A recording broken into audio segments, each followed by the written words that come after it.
Gracias por escuchar los podcasts de Radio Nacional. Acceda a todos los programas en rtv.es/a la carta. Espacio en Blanco. En Radio Nacional de España, con Miguel Blanco. 3:06, 2:06 en las Islas Canarias. Volvemos, esta segunda hora del Espacio en Blanco, con un montón de temas todavía pendientes. Hemos hecho algún cambio sobre lo que teníamos pendiente con esa cita que teníamos con los bucholes, pero tranquilos, seguramente llegarán, no en esta ocasión al programa, pero más adelante. 900-137-137 nuestro teléfono. Recordar la cita que tenemos la semana que viene en Mazarrón, y nuestro primer tema continúa, esos campos del infierno, con esa introducción que ya ofrecen nuestros compañeros. Y nevó durante más de 4 años en su corazón y en el de sus compañeros, que ya no volverían por la noche a dormir en el barracón. Acabarían asesinados por un capo, mordidos por un doberman, pateados por unas botas de caña o azotados con una fusta curtida con piel de judío, una fusta aria y nivelunga. Son algunos de los testimonios. José Alcuberre, hijo de un alto funcionario de la Generalitat catalana, hoy con 80 y pocos años, decidió que él no iba a olvidar. Y no lo ha hecho. Llegó a Mauthausen a los 14 años en un tren procedente de Angulema, acompañado de maridos, esposas y niños republicanos españoles.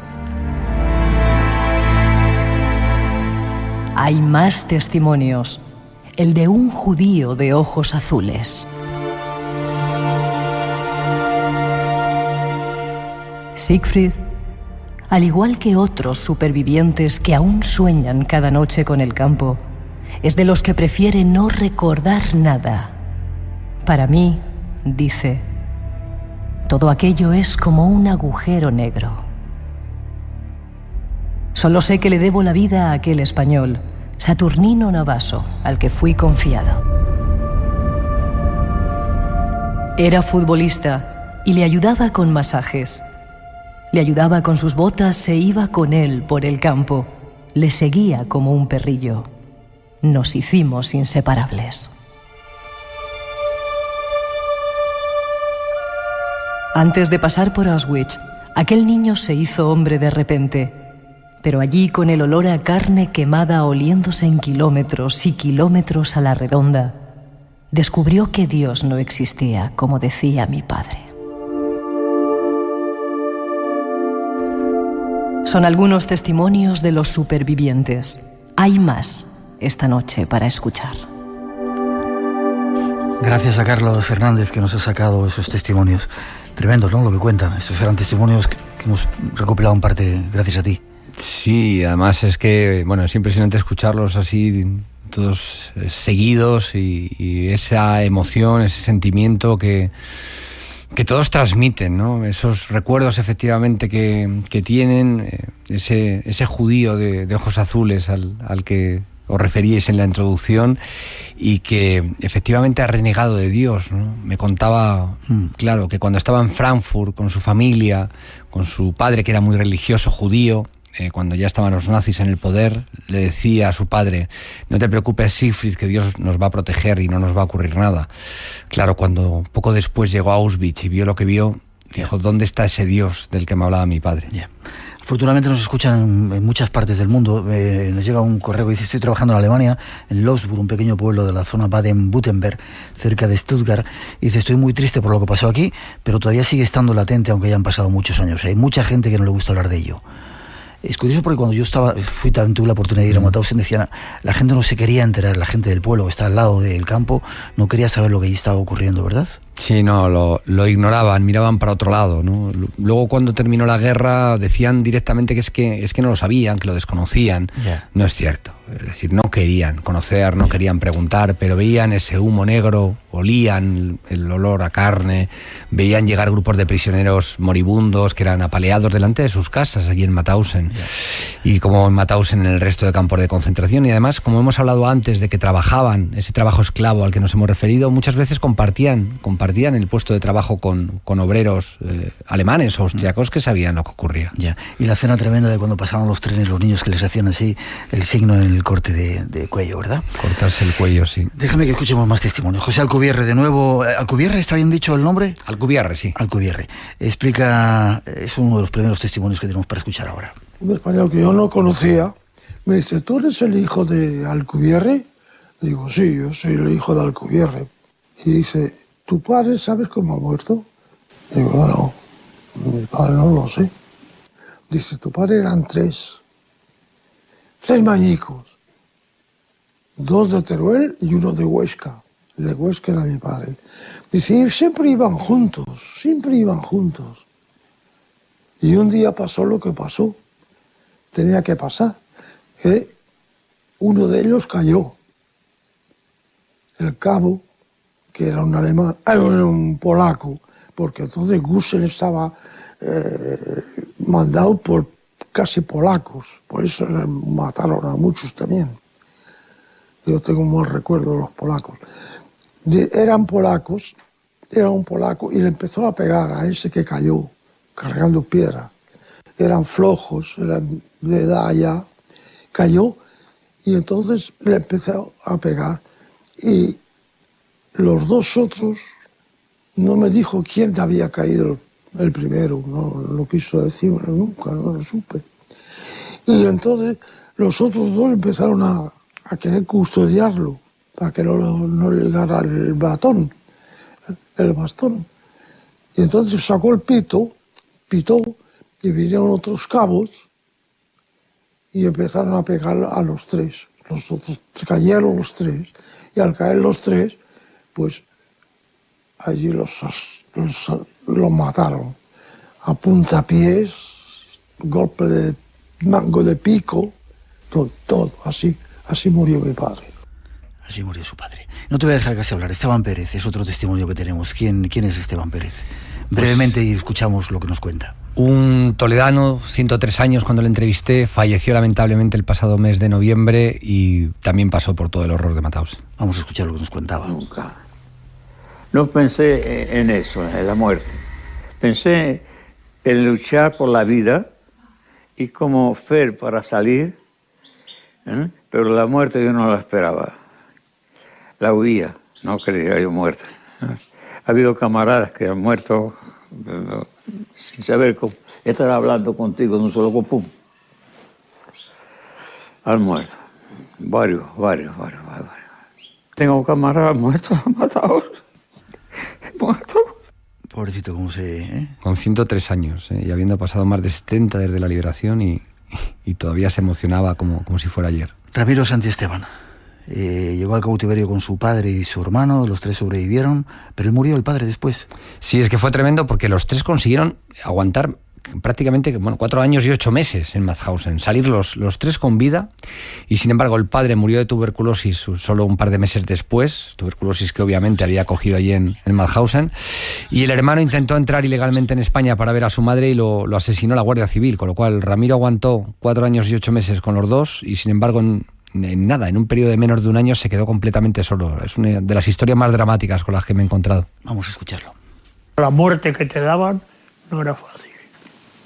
Porque tenían castigos que, por ejemplo, cogían a uno que había hecho algún eso y colgarlo con las manos así, por las manos, y colgarlo ahí a la entrada del campo porque todo el Cristo lo vería.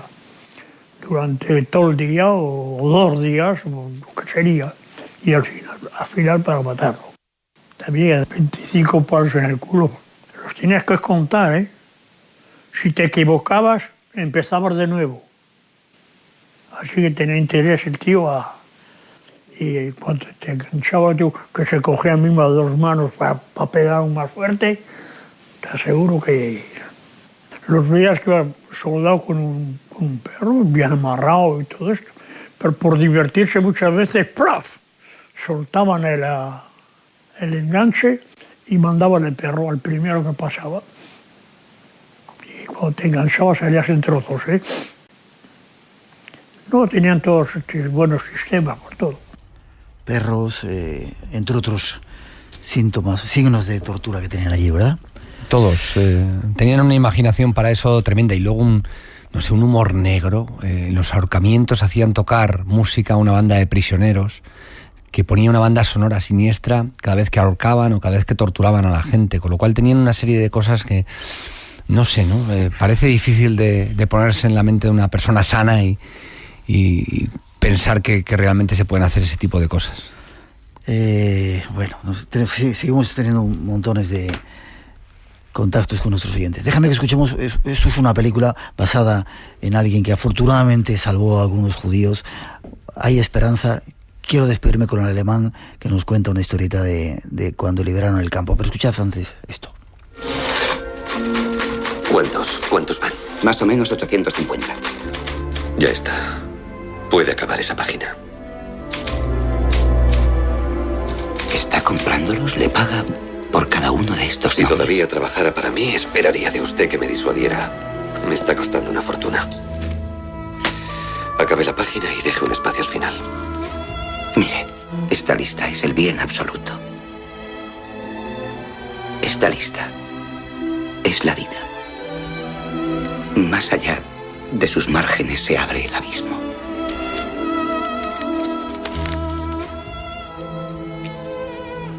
Qué tremendo tenía que ser el agarrarse una esperanza como esta de la lista de Schindler, ¿no?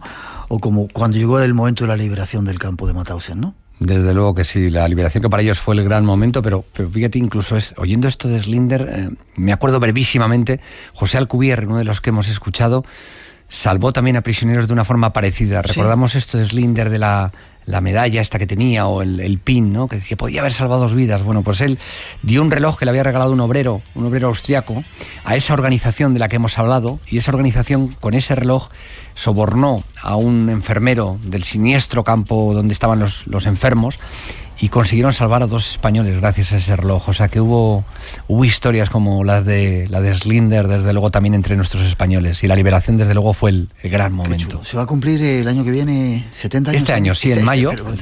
Este año ya, claro, el 5 de mayo se cumple el 70 aniversario de la liberación de los campos, y en agosto el 75 aniversario de la llegada de los primeros españoles, con lo cual este 2015 es el año ideal para recordarles. Por eso lo estamos haciendo. El último testimonio que vamos a poner, pidiendo perdón primero a ti y a ellos, que no hemos podido ponerlos todos. Siegfried Meyer. ¿Quién era este?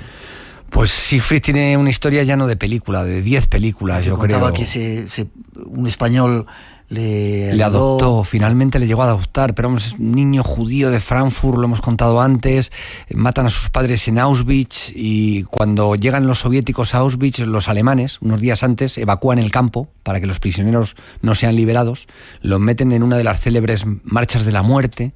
Siegfried viaja en un vagón descubierto en pleno mes de enero de 1945, ve cómo mueren a su alrededor prácticamente todos los pasajeros de ese tren, y no sabe cómo, porque tiene un vacío. Llega a Mauthausen. Él cree que fue en brazos de algún otro judío que le ayudó.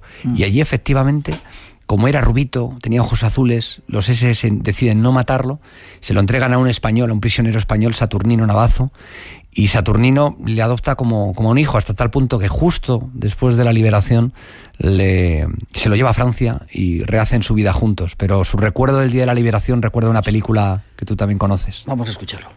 Yo recuerdo la primera vez, fue cuando vi el tanque americano, que era la primera vez que veía un tanque, me subí a él y un soldado me dio un chicle, ¿no? Yo no conocía el chicle, pensaba que era un caramelo, me lo tragué. Pero fue una cosa una locura, porque ves a tu alrededor la gente tan feliz gritando que forzosamente participas en ello. Es una cosa, y además era el día siguiente de mi cumpleaños, o sea, un bonito cumpleaños. Un bonito cumpleaños. ¿Cuántos se salvaron españoles en los campos? Aproximadamente algo menos de 4.000. Para que nos hagamos una idea, podemos decir que de cada 3 españoles que llegaron a los campos, solo salió con vida 1. Así de terrible. Bueno, ¿a cuántos años entrevistado? Me dijiste. 18 de los 25 quizá que puedan quedar con vida. Sí. Mucha gente nos está preguntando cómo se llama tu libro. No sé si lo he dicho o lo he dicho. Sí, es Los últimos españoles de Mauthausen, editado por Ediciones B y bueno, está disponible tanto en libro como en ebook. Eso es mentira, no está disponible. Si lo quieren tienen que esperar porque está agotado. Bueno, ¿no? es cierto. La verdad es que la respuesta de la gente ha sido increíble y ya se está precisamente durante el fin de semana imprimiendo una segunda edición. Así que si os interesa el libro, aguantar un poquito porque dentro de poquito volverá a estar en las librerías. ¿Por qué has escrito el libro? Aparte de porque se lo debías a tu tío, para que esto no vuelva a ocurrir hay que... Sí, dos motivos. Primero, porque yo creo que esta gente que son héroes en Francia y son héroes en toda Europa, yo creo que también tienen que ser héroes aquí en España y quería recuperar su voz y homenajear a esos más de 9.000 españoles que perdieron su vida muchos y los que no perdieron su vida perdieron su juventud y prácticamente entregaron también su futuro por luchar por nuestra libertad. Quería recuperar su historia, quería volverles a dar voz y efectivamente que se conozca el pasado para que no se repita. Yo creo que es la mejor forma de prevenir lo que nos puede ocurrir. Solo hay que mirar a Grecia, los neonazis tercera fuerza política, solo hay que mirar a Francia, Le Pen va primera en las encuestas, para pensar que realmente no está tan lejos el que podamos encontrarnos con una situación, no digo como la de la Segunda Guerra Mundial, pero una situación en la que el odio, la xenofobia, el racismo vuelva a gobernar nuestras vidas.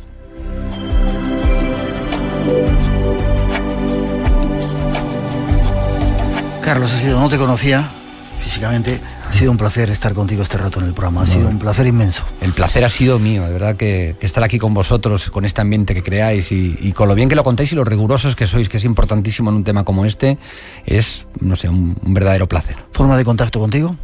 Pues la que queráis, a través de Twitter. Hay un Twitter por ahí muy interesante, ¿no? Sí, hay un Twitter interesante, el mío personal es @demiguelch, pero yo recomiendo que sigáis a @deportado4443, @deportado4443. ¿Por qué ese número? ¿Por qué el de tu tío? Porque era el número de prisionero de mi tío, efectivamente. 4443. Sí, el 4443. Y en esa cuenta de Twitter, ese perfil, lo que está haciendo, además es mi tío el que, digamos, es como si hubiéramos abierto un agujero en el tiempo y nos hubiéramos ido 74 años atrás y él está contando en tiempo real lo que realmente le sucedía. Él es un poco el portavoz de esos 9.000 españoles, no se inventa nada y todo lo que cuenta es exactamente lo que sufrieron nuestros españoles entre las alambradas nazis. Repite el...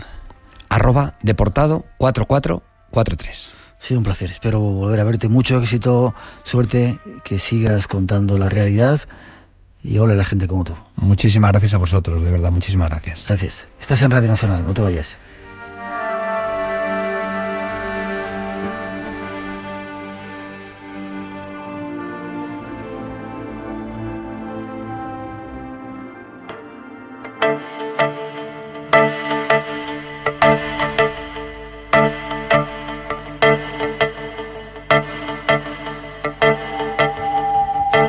Visitas que llegan a nuestro país en esta ocasión desde Egipto, el país de los faraones. Llega un maestro de las esencias, Gamal Abdul, y va a estar en muchos lugares de España, pero va a ir a Pamplona, un lugar donde no había estado, y Rubén Segura nos va a dar alguna información. Buenas noches, Rubén. Buenas noches, Miguel. ¿Viene Gamal Abdul a Pamplona? Eso es, hemos conseguido, estuvimos en diciembre en Egipto hablando con él, en un incomparable viaje. Y después de un costoso trabajo hemos conseguido al final que venga a visitarnos por estas tierras del norte. Bien, maestro de las esencias, egipcio, lleva la tradición de los antiguos sacerdotes que preparaban esas esencias, esas cosas especiales que hacían los faraones, ¿verdad? Eso es. Iba a decir que es una de los pocos sanadores egipcios que todavía hoy están en contacto con el ancestral conocimiento del pueblo egipcio. Bien, ¿qué viene a hacer a España? ¿Ha venido a dar unos talleres, unos cursos? Viene a dar unos talleres para compartir su conocimiento a través de esto, de unos talleres, y también dará opción a unas consultas para las personas que quieran conocer y tengan alguna duda más personal, resolvérsela. Bien. Lugar y fecha concreta, en Pamplona. Pues en Pamplona estará con nosotros del 3 al 8 de febrero La semana que viene, ya 3 al 8 de febrero. La semana que viene, sí, ya estamos, no tenemos casi tiempo. Del 3 al 6 estará para quien quiera estar a solas con él en privado. ¿Sí? Y después el 7 y el 8 nos dará un par de talleres en un lugar mágico cerca de Pamplona. ¿En dónde? Dímelo. En un lugar llamado Iroz, y es una sala donde llevamos muchos años trabajando. Perfecto, 3 al 8, la visita en Pamplona, a la gente del norte, si queréis acercaros a conocer a este personaje, en un momento os damos forma de contacto y no os perdáis la sensación de hablar bien con esas esencias que él representa. Gamal Abdul, de forma de contacto. Rubén, la gente que quiera tener alguna consulta con él o asistir a ese taller. Pues el que quiera ponerse en contacto me puede llamar directamente a mí, Rubén, ¿sí? En el teléfono 649-563-824. Vuelve a repetirlo lentamente. 649-563-824. Perfecto. ¿Y habrá alguna sorpresa para la gente que os llama del Espacio en Blanco, me has dicho? Pues sí. Habrá alguna pequeña sorpresa para la gente que nos llame y se anime a hacernos compañía y a conocer a esta emblemática persona. Tendremos alguna sorpresa especial. Perfecto. Rubén, gracias. Da un abrazo fuerte a Gamal. Espero que nos volvamos a ver allí en Egipto y fuerte abrazo para vosotros. Un placer estar ahí y ojalá pudiéramos compartir y estar con Gamal esa semana. Y un gran abrazo para ti también, Miguel, y para todos los seguidores del espacio. Hasta pronto. Nos vemos prontito, ¿vale? Hasta pronto. Hasta pronto.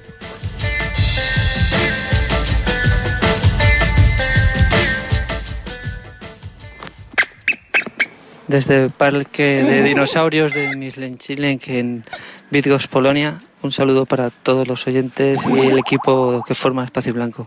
De Paco, un saludo grande. Hasta luego. Esta semana en nuestra tertulia hablamos de apego en los diferentes entornos, familiar, escolar, amigos. La noche en vela. Raúl González Castellanos y Sara Gonzalo Gail nos presentan su libro Sexualidad y discapacidad psíquica. Esto y más, porque ya lo dice Rafael Amargo. Hay mucha tela en la noche en vela. La noche en vela, con Pilar Tavares, los domingos a medianoche en Radio Nacional.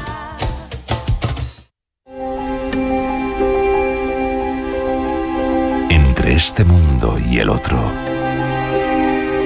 solo hay un espacio en blanco. Ven con nosotros a descubrirlo. En las madrugadas del sábado al domingo a partir de las 2, la 1 en Canarias. Espacio en blanco en Radio Nacional con Miguel Blanco.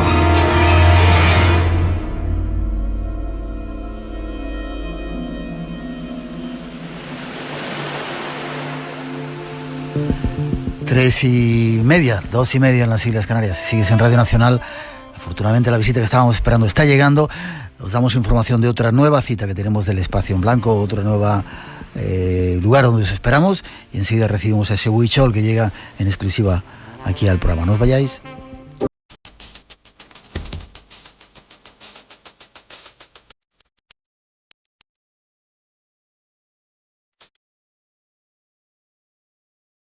Próximas citas del Espacio en Blanco, además de estar en Murcia, dentro de muy poco tiempo vamos a estar también en unas jornadas históricas, las jornadas de parapsicología que organiza el grupo EPTA.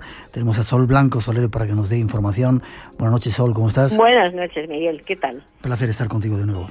Yo ya sabes que encantada de charlar contigo. Y me acabas de decir a micrófono cerrado, que lo digo ahora aquí abierto, que ya vas a venir al programa en cuanto queramos. Bueno, ya sabes que en fin, por ciertas circunstancias de mi vida, ahora tengo más libertad de actuación y bueno, pues fenomenal. Ya sabes que cuando quieras... Te tomamos la palabra. Encantada de la vida. Te tomamos la palabra.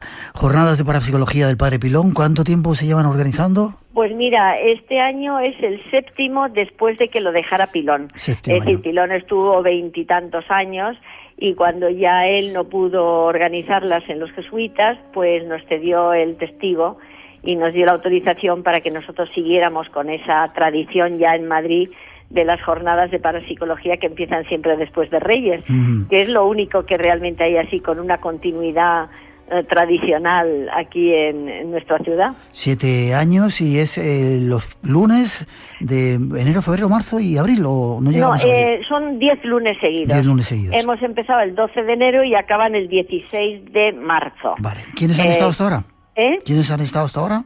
Pues mira, hasta ahora han estado César Pérez de Tudela, el alpinista, que nos estuvo contando unas anécdotas muy divertidas en las que casi en 14 veces ha estado al borde de la muerte, y lo contaba con un desenfado que nos dejó a todos atónitos, pero también con un sentido del humor y con un enfoque, ¿sabes?, de persona avezada en la aventura, que, bueno, cautivó a la gente que yo no le conocía personalmente hablando, ¿no? Es un gran tipo. Y, bueno, además de ser una gran persona, pues estuvo ameno, divertido y fue estupendo. La gente se quedó encantada. Bien. Luego tuvimos el segundo lunes, que fue el 19 de enero, tuvimos a José Miguel Gaona, que como sabes es, bueno, pues un especializado en las experiencias cercanas a la muerte. Psiquiatra. Y bueno, luego hemos tenido a Javier Pérez Campos el lunes pasado, En busca de lo imposible, que ya sabes que es un reportero de Cuarto Milenio, ¿sí? Y que, bueno, pues él nos estuvo contando todas aquellas cosas que a lo largo de sus aventuras como reportero le han chocado de una manera más digamos, espectacular, o que más le han llegado, ¿no? A su corazón, te diría. ¿Y llega este lunes ya con alguien nuevo? Sí, el lunes que viene es el 2 de febrero y es Nuestro lugar en el universo, por José Manuel Nieves, que sabes que también colabora en Cuarto Milenio, sí. Y que él es un gran experto, que yo no lo sabía, en galaxias, fíjate, en el universo, ¿no?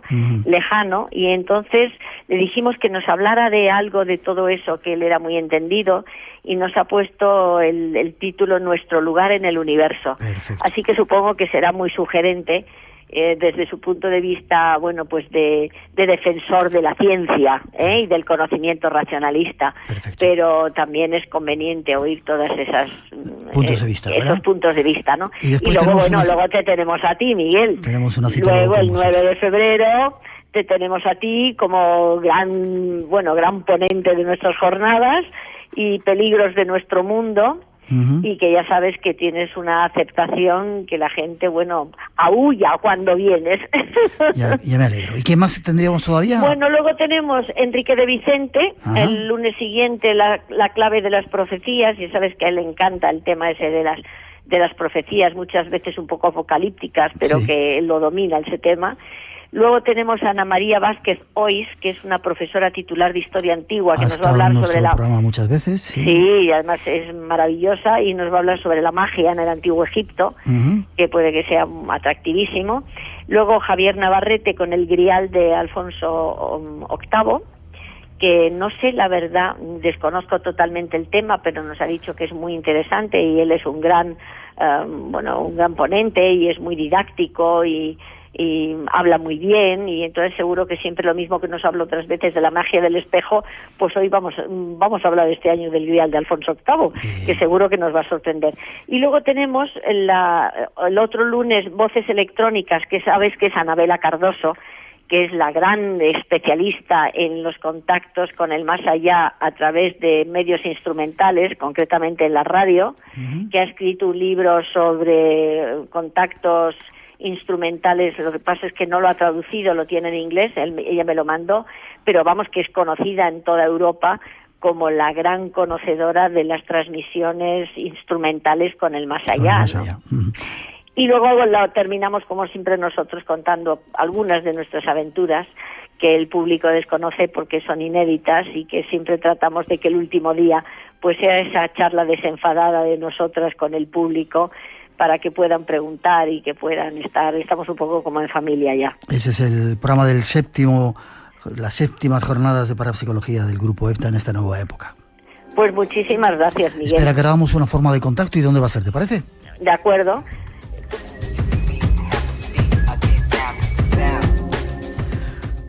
José Manuel Nieves, próximo fin de semana, y a mí me toca el siguiente, el 7-8 de febrero, ¿verdad? Yo no sé la fecha que es. Sí, ¿Son? mira, es el 2 de febrero y el José 9. Manuel, y el 9 de febrero. Cada 7 días. Cuando me toca a mí. El 2 de febrero es José Manuel Nieves y el día 9 te toca a ti. Vale, ¿dónde es y forma de contacto? Pues mira, es el Colegio de Jesús María en Juan Bravo 13, en Madrid. El lunes, naturalmente, a las 7:30 de la tarde. Juan Bravo 13, Colegio Jesús María en Madrid. Ahí estáis invitados todos los que queráis vernos. ¿Página web para más información? Bueno, tenemos el programa también, es www.grupoepta.com. Perfecto. Como la estamos remodelando ahora en este momento, solamente hay el programa, pero tienes todas las digamos, las efigies, los retratos de los ponentes. Ajá. Y ahora queremos ir colgando las conferencias para que la gente, cuando termine el curso, si quieren ellos poder pinchar y oír la que no han podido escuchar. www.grupoepta.es. Gracias, Sol. Te veo dentro de 2 semanas. Será un placer estar. Estaré deseando verte, ya lo sabes. Un beso grande. ¿Sí? Un beso muy fuerte. Hasta pronto. Adiós.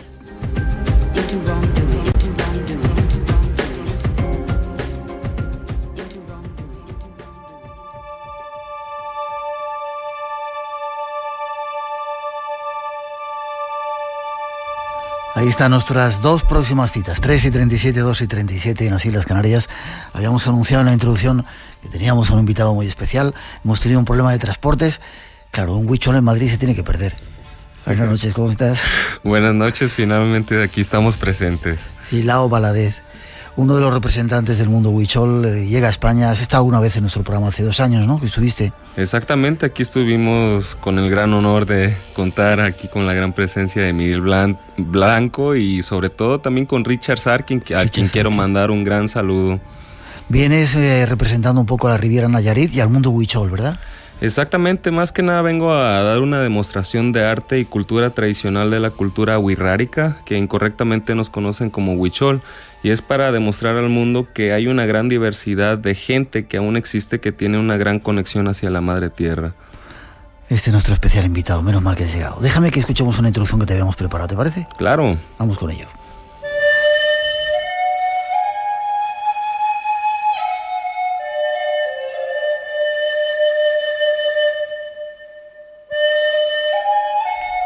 Las montañas de la Sierra Madre Occidental, al norte de Jalisco, son habitadas por una mística y hermosa cultura, la de los huicholes.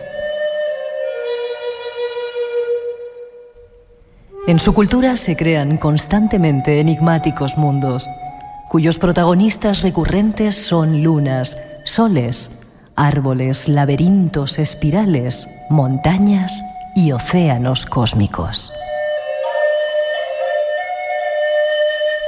Elementos mágicos que incansablemente aparecen expresados en el arte, la religión y las costumbres de los huicholes, un pueblo que se ha mantenido indemne de influencia externa a través de los siglos.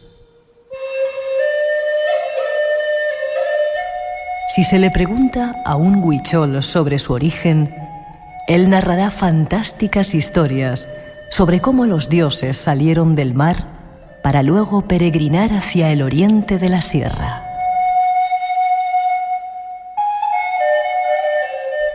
Para el huichol, el mundo posee una dimensión sagrada, a la cual el maracame, chamán, penetra por medio del sueño, estableciendo un nexo entre el mundo de los dioses y el profano. Se cree que los ancestros de los huicholes nunca mantuvieron contacto con los grandes imperios de las épocas previas a la conquista. Y aún hoy en día, penetrar a su mundo es una tarea casi titánica. Esta noche os invitamos a conocerles. Nos acompaña uno de ellos y junto a él queremos conocer su historia, sus mitos y sus creencias. Con un poquito menos de tiempo del que habíamos previsto. Realmente es así. Si sois un pueblo, como decías antes, que todavía seguís en contacto con la Madre Tierra. Afortunadamente vengo de un linaje y una familia que todavía se preserva de esa manera, Para tú penetrar el pueblo del cual somos originarios, en realidad tienes que llegar caminando. ¿Sí? No hay luz eléctrica, no hay agua, tubería, simplemente es como si tomaras una máquina del tiempo y viajaras hacia miles de años atrás. ¿Ahí es donde me vas a llevar? Bueno, si No estás nada. dispuesto, con gusto. Estoy dispuesto, sí. ¿Hacéis también rituales para entrar en conexión con ese mundo de más allá, no? Alguna vez, en otra ocasión, me has contado alguno. ¿Has vuelto a hacer algún tipo de experiencia? Yo pienso que ahorita he dado un gran salto. Se te nota. Exactamente. Se te nota, mano. Se te nota. He estado en muchas experiencias, una de ellas cercana a trascender, pero después de eso, el año pasado precisamente me tocó ser parte de la ceremonia que hemos mantenido viva por miles de años, y fue el turno de mi familia. Eso significa que te tienes que desconectar del mundo externo por un periodo de 3 meses y simplemente irte a preparar y celebrar esa ceremonia. ¿Qué hacemos en esa ceremonia? Simplemente nos purificamos prácticamente, formamos nuestro templo, tenemos que cortar toda la madera que se va a usar en la ceremonia, y esto es para preservar todo el linaje y la sabiduría. Y eso es solamente la preparación. Lo que son las ceremonias son solamente 5 días, pero previo a esos 5 días son 3 meses de preparación. ¿Y qué ocurre en esa ceremonia? ¿Qué hacéis? ¿Qué pasa? La verdad, lo que ocurre no se puede describir con palabras, porque es más allá de las palabras. Lo más cercano que puede describir esas experiencias es nuestro arte. Simplemente es una manera de ver la vida de una manera muy armónica, en la cual tú te das cuenta que desde una hormiga, las aves, las águilas, los seres humanos, todos tenemos un propósito en esta vida. Y el mensaje es muy claro, que todos debemos de vivir en armonía. Cada quien tiene una labor. Así como la hormiga corta las hojas, así como la abeja poliniza cada flor, todos tenemos una labor en esta tierra, que es en vivir en armonía y sobre todo en comunidad. Todos somos células de un solo cuerpo que se llama Tierra, a la cual nosotros llamamos como Tate Yurianaka, que es la Madre Tierra. ¿Y qué ocurre, Silao? Que estamos desconectados, que no sabemos lo que tenemos que hacer, porque hay bastante lío en el mundo en este momento, ¿no? Exactamente. Yo simplemente soy un puente. Soy Silao Valadez y así me identifico, y soy un puente que prácticamente está conectado con el mundo externo y el mundo místico de mi cultura. Es una conexión muy diferente, porque con el simplemente de ver el fuego te das cuenta que tienes un abuelo que te está relatando historias. Y eso es a base de... ¿Al fuego le llamáis abuelo? Tatehuarí. Se llama Tatehuarí porque es el abuelo fuego, y nuestro padre es el sol. ¿Por qué el sol es nuestro padre? Porque el sol está compuesto del elemento que crea... Más bien, el sol está compuesto del elemento fuego, lo cual el fuego es mucho más trascendental del sol. Ya. Me decías que habíais encontrado, que había un lugar arqueológico, no sé si nuevo, en esa zona de Riviera Nayarit. Claro, es una zona arqueológica que data desde hace 12,000 años. ¿12,000 años? Se han hecho estudios, está entre 8,000 a 12,000 años, pero es una manera que muchas personas piensan que es una creación natural, pero a la misma vez que tú ves estas imágenes de esta zona arqueológica, te vas a dar cuenta que a la misma vez es mucha belleza para que sea completamente natural. ¿A qué me refiero con esto? A que hay piedras que quizá puedan pesar 1 tonelada, que están de alguna manera magnetizadas una con otras, y en esas piedras hay códices, como lo mencionabas anteriormente, que son espirales, que son respuestas como la vaina de la chacruna, la respuesta de las plantas medicinales. No sabemos lo que es la vaina de la chacruna, perdona. Es de lo que se crea la ayahuasca. Ya, vale. Y hay muchas respuestas, más que nada, así como... Una de las cuales me sorprende más es en las cuales puedes ver a 2 personas que prácticamente se conectan con una línea. Lo que ellos nos trataban de decir es que hay un lenguaje que no necesariamente es a base de palabras, sino a base de imágenes. de telepatía, lo podemos conocer, ¿no? Y es algo que en el mundo moderno, pues si lo escuchan, prácticamente me pueden decir que estoy loco. Parece una locura, ¿verdad? ¿Te llegó mi mensaje telepático que te mandaba hace un ratito? Claro que debería de estar aquí. Vale. Espera que pongamos un poco de música. Lo dice de verdad, o sea que... La leyenda continúa. Espacio en Blanco, con Miguel Blanco, en Radio Nacional. Los huicholes o los huaricas. Huirrárica. Bueno, así como tú dices. Exacto. Fue un pueblo que no estuvo en contacto con los conquistadores. Esto se debe, la palabra Nayarit proviene de un gran líder que tuvimos que era Nayeri. Era un profeta que prácticamente hablaba más de 18 lenguajes y él, en vez de pelear y tratar de conquistar diferentes pueblos, él unió a todos estos pueblos para crear armonía. Y él, cuando los conquistadores llegaron a nuestra zona, él predijo a base de sus sueños que iban a llegar los conquistadores.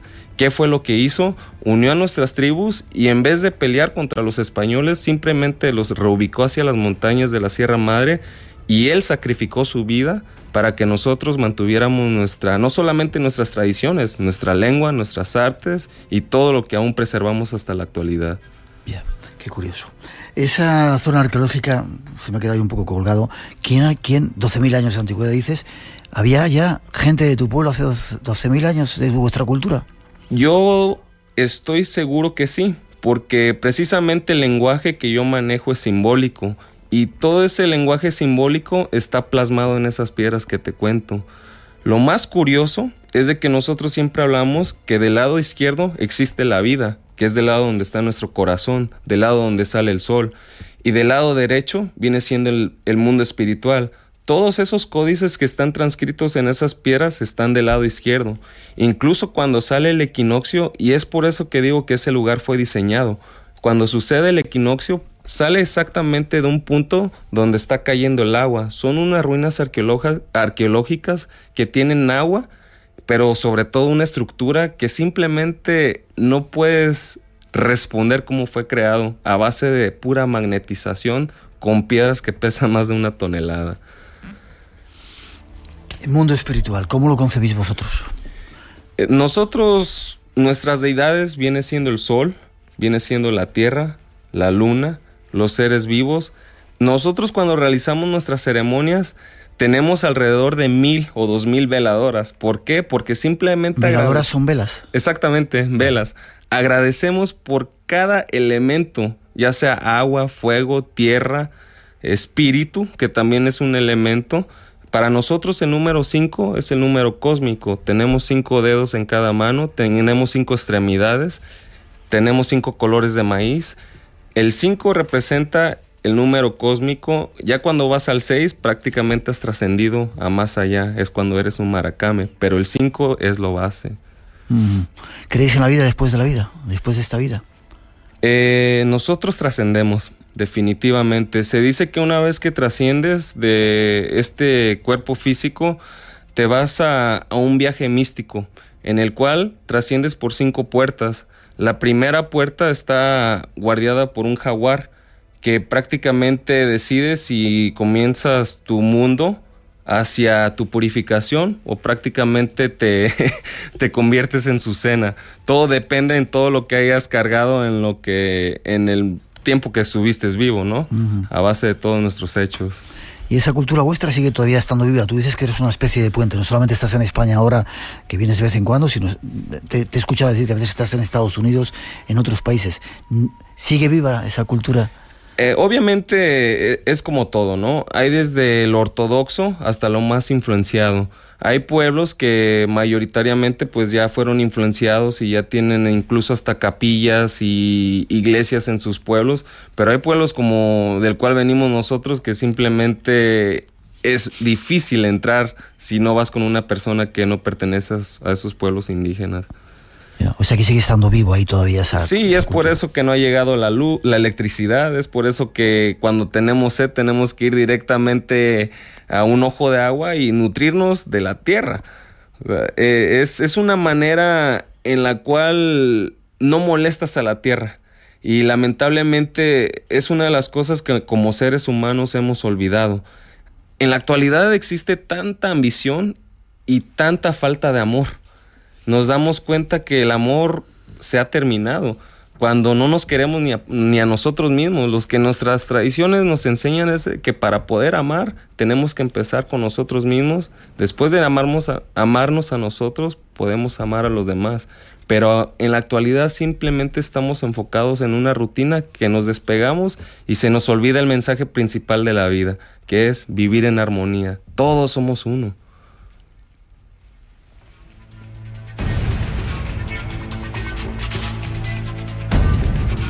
Y la madre naturaleza os provee de todos los medios que se necesitan para vivir, evidentemente, para sobrevivir, pero también os da esa llave para entrar en ese mundo de la trascendencia. Exactamente. Para nosotros cuando yo hablé con uno de los maracames, que prácticamente me guía en mi camino, exactamente, chamanes, él me dice, hay 2 deidades que son las más importantes. Una, que es el sol, pero después del sol representa a Tateynihuetzica, que viene siendo nuestra madre del maíz. ¿Por qué? Porque el maíz es quien nos va nutriendo desde el principio. Sin el alimento prácticamente no creces, y sin la luz del sol no crece el maíz. Simplemente es como un efecto dominó, ¿no? Cada cosa tiene su propósito y todos dependemos de todo. Pero conforme va la tierra, pues lamentablemente vivimos en un mundo tan consumidor que lo que nosotros celebramos son nuestras cosechas y la abundancia de la tierra, y en la actualidad pues todos preferimos comprar todas las cosas del supermercado y se nos ha olvidado que nosotros somos capaces de nutrirnos de esta bella tierra. Y que las cosas del supermercado vienen de la tierra, que han cultivado otros, ¿verdad? Exactamente. Ya, pero yo me refería a esas otras plantas especiales que te dan la posibilidad de pasar más allá. El ojo, el venado, no sé cómo, venado azul lo llamáis. El jicuri, ¿te refieres? O ya viene siendo, como lo conocen en el mundo moderno, es el peyote. Peyote. Los huicholes, perdón que utilice esa acepción. Está bien. Son famosos en el mundo un poco porque de alguna manera son los que utilizan esa planta de poder para llegar más allá, ¿no? El peyote. Sí, y ahí está el dilema. Como vivimos en una sociedad, lamentablemente en el mundo a esta planta se le ve como una droga. Y aquí es donde quiero educar a la gente. Una droga está diseñada por las manos del humano para crear varias cosas, que es adicción y dinero. Y lo que hacen las plantas medicinales, no crean adicción y no crean riquezas. Simplemente cuando un ser nace del vientre de la madre, todos tus sentidos son puros, pero conforme vas creciendo, tus padres te empiezan a influenciar una religión, la escuela te empieza a influenciar políticas, y todas esas cosas empiezan a crear cortinas en tu vista. Esta medicina lo único que hace es remover esas cortinas y darte cuenta que un árbol está vivo. En vez de sentir el aire, vas a ver las ondas del aire. Una alucinación es como ver un zapato enfrente de ti que está dando vueltas. Cuando tú ves que un árbol está vivo, son cosas que se olvidan, pero científicamente está comprobado que un árbol vive. Yeah. Y supongo que cuando has tenido esas experiencias te quedan marcadas dentro de ti, ¿no? Y te dan esa conciencia diferente.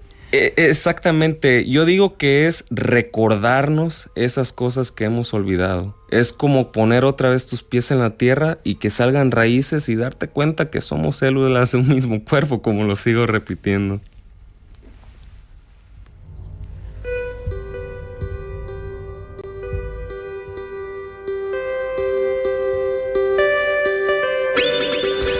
Cielo, desgraciadamente me encantaría estar contigo muchísimo más tiempo. Tenemos que terminar. Forma de contacto contigo. Déjame que diga, si estáis por aquí por Madrid y tenéis la posibilidad de ir a Fitur, ir al pabellón de México, y allí en la entrada hay un tiparraco increíblemente grande, parece un gigante, y es Silao Valadez, con además tu traje típico de los huicholes, ¿no? Exactamente. En Riviera Nayarit, concretamente. Exactamente, venimos promocionando este destino, y como lo mencionabas, la manera de contactarnos directamente, ya sea por Facebook, es Silao Valadez, es C-I-L-A-U, Valadez con V, y también pueden visitar nuestro espacio web, que es Wixaricarte, es W-I-X-A-R.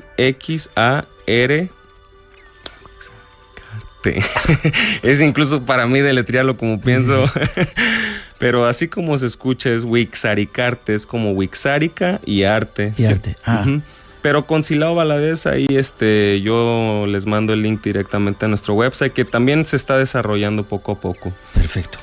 Me encantará este año ir a veros allá a Riviera Nayarit, estar con vosotros, vivir esas aventuras, me encantará.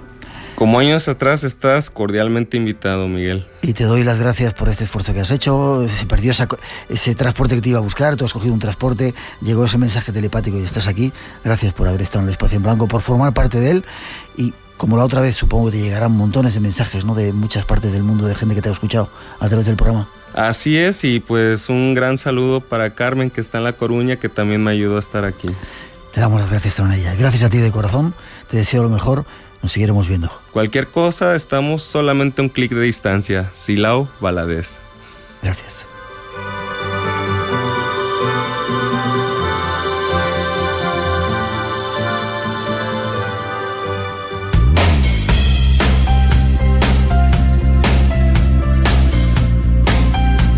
Teníamos esta cita con Silao Valadez y al final llegó.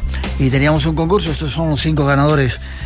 Marta Salomón de Alcázar de San Juan, Juan Antonio o Juan A. Suárez del Facebook, David Oliva también del Facebook, Raquel Martínez de Granada y Violeta Heredia de Valencia. Ponernos en contacto con nosotros para darnos la dirección y os enviamos ese regalo que teníamos previsto esta noche.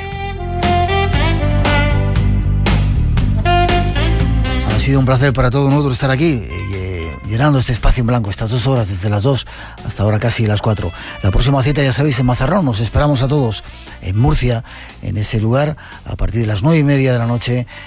Compartiremos juntos un programa especial con un montón de nuevos invitados. Y ahora hasta las 4, con el consejo de que sigáis en esta sintonía, os dejamos con un poquito de nuestra mejor música. Feliz semana, nos vemos aquí en el Espacio en Blanco, en Radio Nacional.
El Espacio en Blanco se cierra por hoy. Gracias a todos por acompañarnos. En 7 días, más misterios, aquí en Radio Nacional. Para todos, feliz semana.